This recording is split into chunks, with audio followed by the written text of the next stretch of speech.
President Biya is currently the second longest serving leader of any African nation. So what would his victory or defeat mean for a leader who's been in power longer than the majority of his citizens have been alive? Cohen is former U.S. ambassador to Gambia and Senegal. He's also served as the Assistant Secretary of State for African Affairs. Ambassador Cohen, welcome back to our program. Thank you. Thank you. We saw this Anglophone crisis. Why that part of Cameroon instead of, or more so, than the Francophone area of Cameroon? Well, the English-speaking part of Cameroon is in deep trouble because there's a great deal of discrimination against those people by the majority who are French-speaking.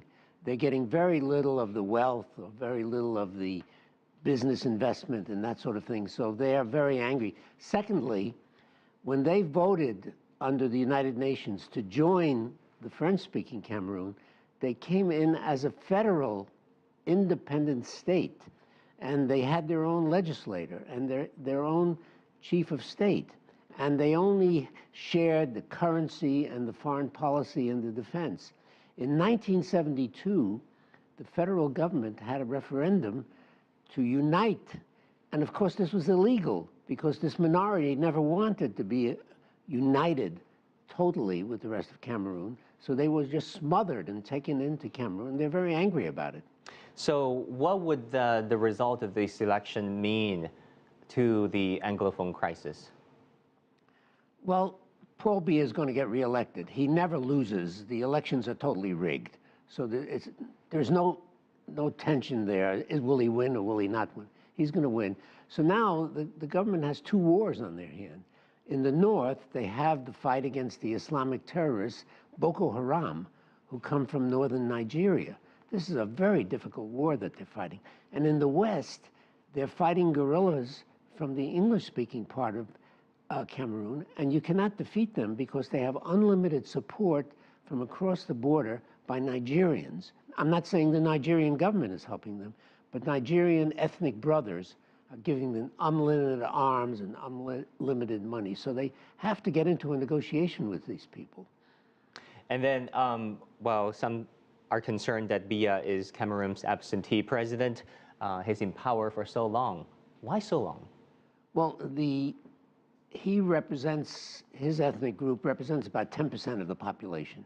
They control the military, they control the security, so they've been in power strictly by rigging elections.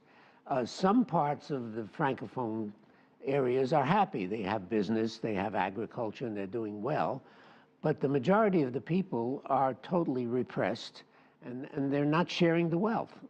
Can you briefly remind our audience, our global audience, of the composition, percentage-wise, between the Francophone and Anglophone Cameroonians? The Anglophone are about 15%, and there's 85 of the Francophones. And then we know that nearly 60% of Cameroon's population is now under the age of 25, fairly young. What's the impact been on the younger generation? Well, they need economic expansion, and because of these two wars going on, Cameroon's not getting in much investment. Cameroonians are not investing money, so the opportunities for these younger people to get jobs, to get education, is just not there. So it's become a very dangerous situation. What can the opposition do, or what can the international society do under this, the institutional design that has been in place in this country for so long? Well, internationally, they're getting help to fight the Islamic terrorists. The United States is there, and that everyone's doing the right thing. But for the western part of the country, with the English-speaking people, they need to have pressure to negotiate a new arrangement where they can return to the federal system that existed before 1972. Ambassador Cohen, former Assistant Secretary of State, thank you so much for your insight. You're welcome.